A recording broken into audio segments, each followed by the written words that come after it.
Hey everyone, it's Lynette with Charmed Grammy Crochet. How are you today? Today is Friday at the time of recording this video, and it is a chilly day in Florida today.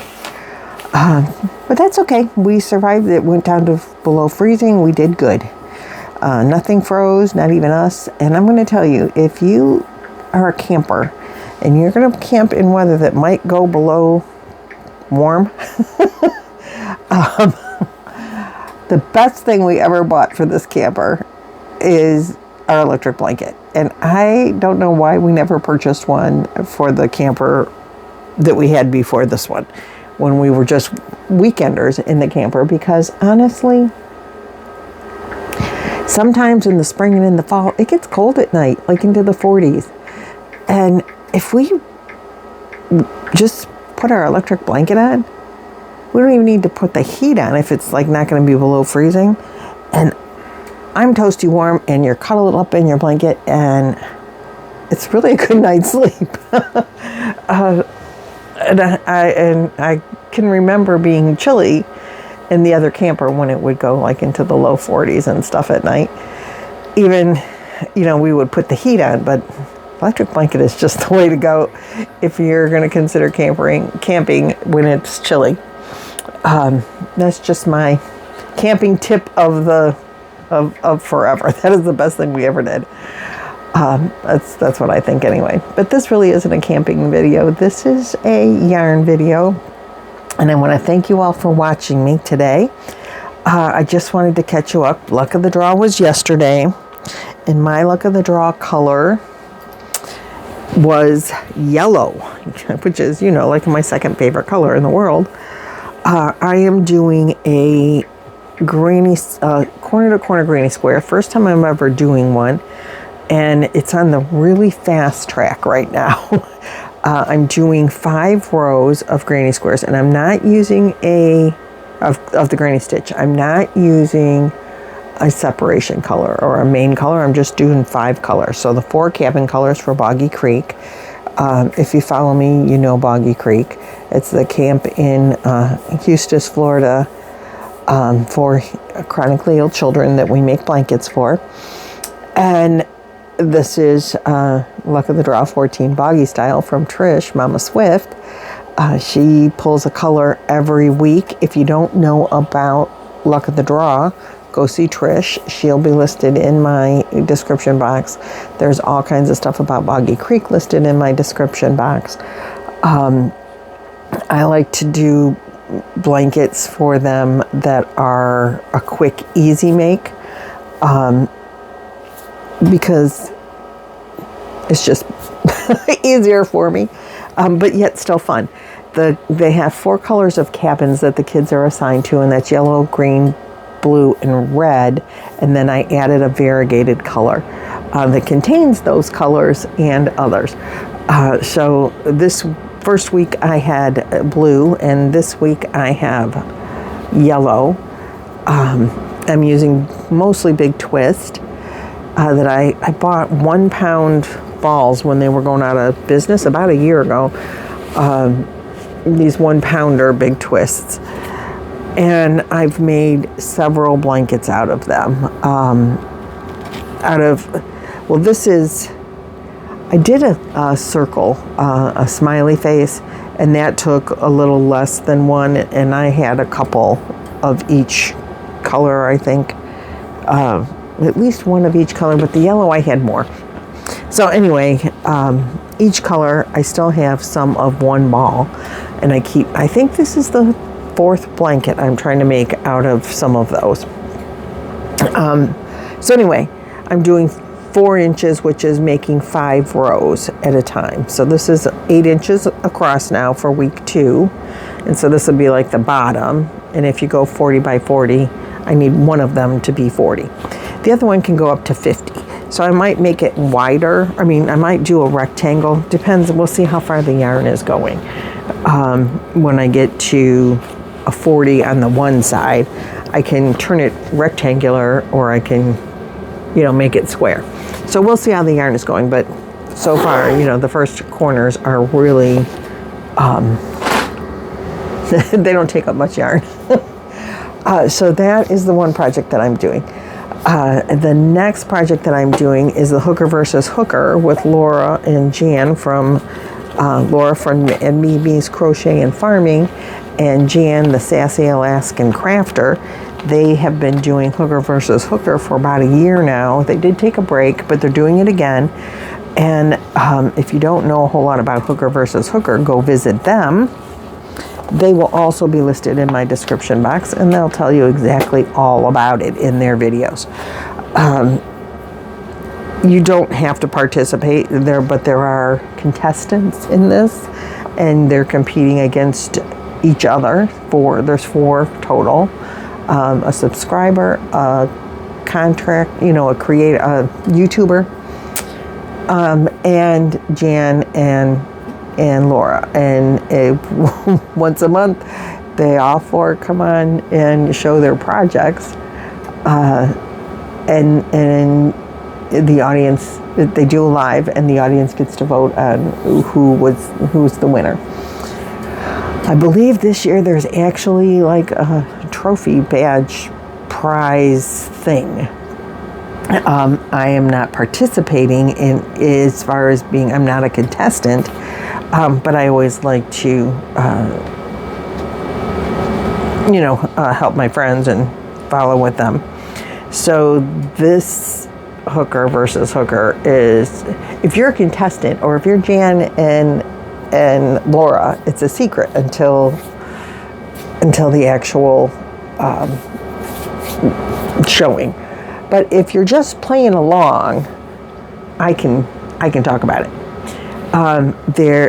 There are up to 5 colors can be in your project, but they're specific colors each specific project.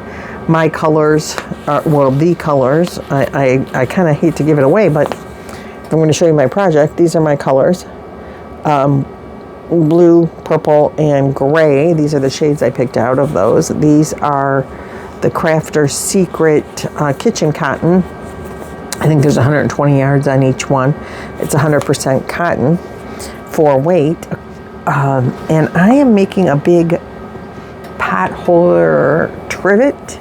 I'm doing half double crochet instead of single crochet, which is what generally the pattern calls for. But it's that one that you make in a long line and then you fold it in on each other. And so I'm doing mine in 2-row stripes. And yeah, I'm going to have a default line. I don't care. The first row in the center, I did a single crochet around the original chain and then went to the half doubles just because. And because after doing 1 row of singles, I'm like, no, I'm doing half doubles. And I didn't pull it out. I just went on. It's a big pot holder for me. I want to be able to kind of wrap around the pot and then be able to slide it under and put my pot down on the table with 2 layers of fabric underneath it. And I think it's turning out nice. So on this side, it's going to be stripes going horizontal, and on this side, it'll be stripes on the back side going vertical.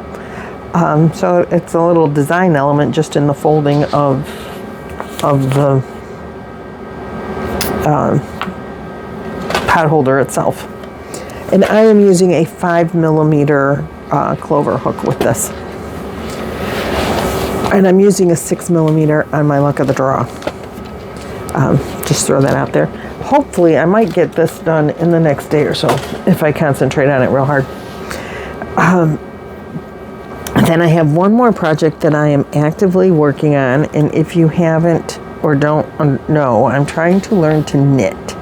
I have knitted before, but that doesn't mean I know really anything about what I was doing. And I don't, but I want to be able to say that I can knit and have a clue really, because I have knitted a couple of blankets, but really it was completely clueless as to what I was doing. So I have this challenge going on. I'm challenging myself to knit for 10 minutes a day, and I screwed up. In 10 minutes, I can do about 4 rows, generally speaking. And I was working on it, and I did my 4 rows. If you see the 3-minute videos that I've been doing, the little shorts, but I don't know if you can actually like just look for those. I'm not real good at how you work on the shorts, but knit for 10 minutes and then see how it's going, and I show my work. I did have a problem. I knitted my 10 minutes and then realized that I had knitted the wrong stitch. I'm doing 1 row of knit and 1 row of purl, 1 row of knit, 1 row of purl, which will give you this really smooth finish on one side, and it's got the V's, which you can see more in the variegated, that it's got V's. Then on the other side where you're purling, you get bumps. You can see the bumps better here too. I was using a purple stitch marker to say if I was finished on the knit side or the purl side. Well, I got myself, I think, confused or whatever. I don't know, but I picked it up and I did it the wrong way before my Christmas vacation, or my actually New Year's vacation. And I did all 4 rows wrong. Well, I'm just learning. I don't really know how to, what do they call it? Tink it back. I don't know how to do that. I didn't have a lifeline in. It's only 30 stitches across. I mean, it's not that big of a thing. So I thought, well, I got to figure out how to take it apart and fix it. Some people were saying, just, go with it. Do a few rows that way, do a few rows. It's my creation. I can do what I want. I can, but I'm making a scarf, and I want it to look like this on the front. I want the V's showing. I love that look on a sweater, on a, whatever. And then if you want more fun, you can use the textured side, and nobody has to know either, But at Christmas, I sent my one granddaughter a sweater made out of purples and this variegated, and I thought, well, I can make this for her, and maybe by the time I see her next time, it'll be done and she can have it for next winter. So it took me a long time to fix this. I sat down finally one evening, like 2 evenings ago, and I took it out and I put it together, and I think I put the stitches on my hook, on my needles wrong. Like I didn't, I don't know, but you could hear every stitch when I was trying to knit. I was splitting the yarn, and I haven't had a problem with that ever. So I didn't know what I was doing wrong. But then I had a couple rows on and realized I was doing it backwards again. So I took it back off, and then I realized I dropped a stitch after I put some more back on, and I had it on the right way, and it was not too tight. And then I realized I dropped a stitch somewhere. I don't know how to fix that either. I know there is a way, but if you don't make mistakes, you don't have to fix them. But it's a whole thing as a learning process. I do realize that. So I took them off my needles, took it apart again, and that I went all evening. And I ended up taking off a total of 6 rows, and I think I put on about 10. But during that time, I learned that I can take it apart without ruining the whole thing. And I learned, finally sunk in, as to know which stitch I'm on just by looking at the fabric. When I am to knit, if the V's are facing me, when I have it there, I know that's the knit, because the purl is what's on the needles already. And if I have the bumpy side facing me, then I know I need to purl. I kept thinking it had to be the opposite way. If I'm looking at the purl side, I need to knit. No, that is wrong. Because that stitch is already what's still on the needles. So with that finally sunk into my thick skull, this is going to be a lot easier project. I don't know how big it's going to actually be. I'm using purple scraps, all the purple scraps that I could find in my scraps. that I have with me. So this was one color, and then I finished the row and 2 rows of variegated. Then this is the next color, which is just yarn from the Dollar Tree that I had.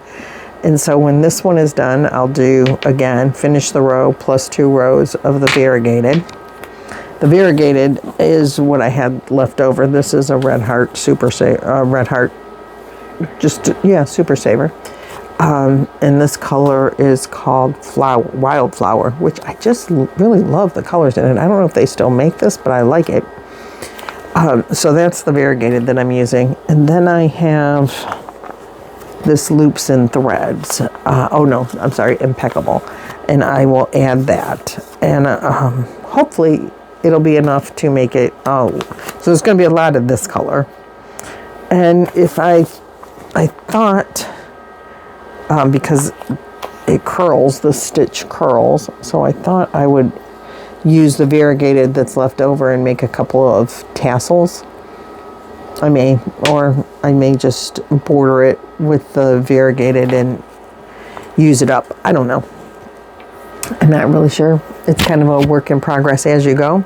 I am enjoying the process. I feel really good about the fact that even though I really did spend couple of hours, at least 2, but probably 3 hours figuring it out, but I figured it out.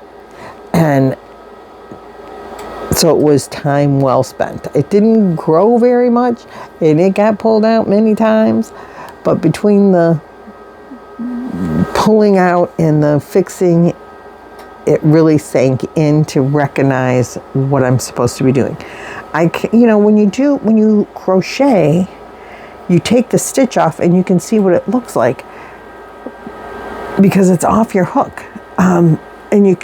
But when you take the stitch off of one needle, you've got it on another needle, and like I can't tell just by looking at. I need more. I need more. But I know that if I'm looking at it and it's smooth, which is hard to tell. It's harder to tell when it's actually on the hook than when it's on the string. If it's smoother or bumpier, but you can see the fabric below. So that's like helped me a lot. I feel like I graduated that level of knowledge of knitting. Where I am still extremely beginner, just learning, but that gave me a confidence, I think, to be able to look at this and know where I'm going next. And so I'm real excited about that. Those are the projects that I'm currently working on. And I will do my 10 minutes of knitting today, at least 10 minutes. And I probably won't do the video every day because I'm pretty well confident that I'm going to do about 4 to 5 rows in 10 minutes. And that's been historically the case. But I do have another project here that I brought from home when I still owned my house a year ago that I really want to see about working on. So when I finish the hooker versus hooker, which hopefully I'll finish that today, I'm going to see if I can figure out or find the pattern, because I don't think I brought it. I thought I had shoved it in here like I should have. Oh wait, maybe I did. I did. Pamela from Pamela's Adoring Crochet. Isn't she beautiful? She designed this shawl, and she had asked me to pattern test it when it came out quite a while ago. And this is the pattern. This is the actual pattern. And I'm sure it's still available. And I did test it. I just never finished the whole shawl. So let me show. Okay, so the pattern is only like a one couple of rows repeat. 2-row repeat. And I am using this dazzling yarn that I got on clearance from Hobby Lobby. It is so soft. You can't even feel the sparkle in it. You know, that Stenelli or whatever that stuff is called. Let me tell you.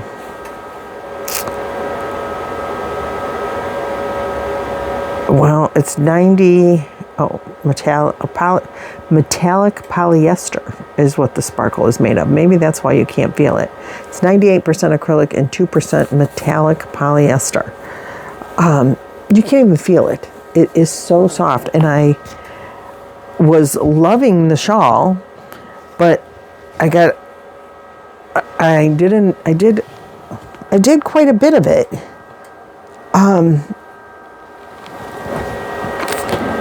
I did this much of it, and then I put it aside for something that needed like to get done or whatever, and it got put aside and put aside and put aside. And when I was packing up, I'm like, oh, I need to finish that. And it still has been put aside. So I pulled it out. I'm like, nope, we're going to finish this. I have 2 more skeins of that color with me. And it's living in this really awesome bag. I think my daughter bought me this for Christmas.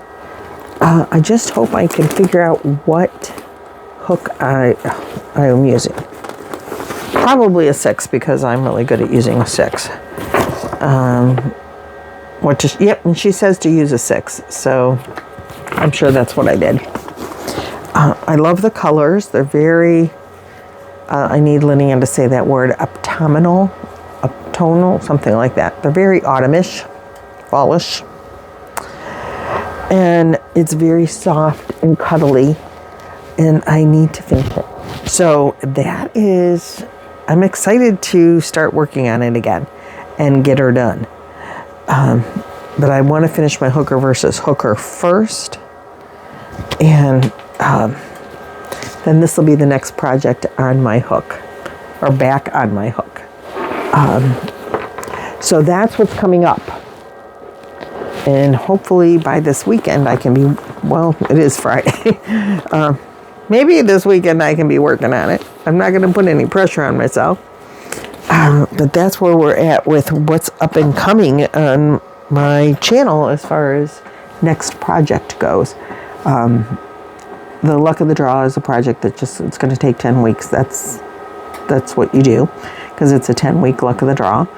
The knit project, 10 minutes a day, it's going to take years. It's not that much yarn. Hopefully, sometimes I knit on it more. Now that I'm really kind of, I think, figuring out the knitting, I will probably work on it a little bit more than 10 minutes a day. It is a good crochet or knit in the car project because it's small and 2-row repeat, pretty simple. And then my hooker versus hooker has to be done by the end of the month. Hopefully it'll be done by this evening. That's my plan. And I'm trying to stick to it. So that's all that I have going on. What do you guys have going on? What's on your hook? How many of you are participating in Luck of the Draw? It's so fun. I've done, ever since I started knowing about Luck of the Draw, I don't think I've missed one of them. And they're mostly Boggy Creek blankets now. They used to not be. I've done some Rowanas, and I've done some tote bags. I never did a amigurumi. But I do enjoy doing it. It's a lot of fun. And Trish has a Facebook group for it, and there's some chat rooms, and it's a fun time. So if you haven't done it, we're only on week 2. You can join in. If you're not involved in hooker versus hooker, or you have no clue, hop over to Laura and Jan's channels and join us. It's a different project every month. The different colors are drawn, and it's all done kind of randomly. And you can be a participant even if you do not have an active channel. There's the subscriber that's invited to, but you have to apply. Not apply, you just have to tell them that you want to participate, and they pick people randomly out of a hat, or something like that. And then the same with if you are a YouTuber and you have a channel and you want to participate, you just have to email them and let them know. So that's all I have for you guys today. Thanks so much for watching and liking and listening to me ramble on. And I'll see you guys in the next video. Bye-bye.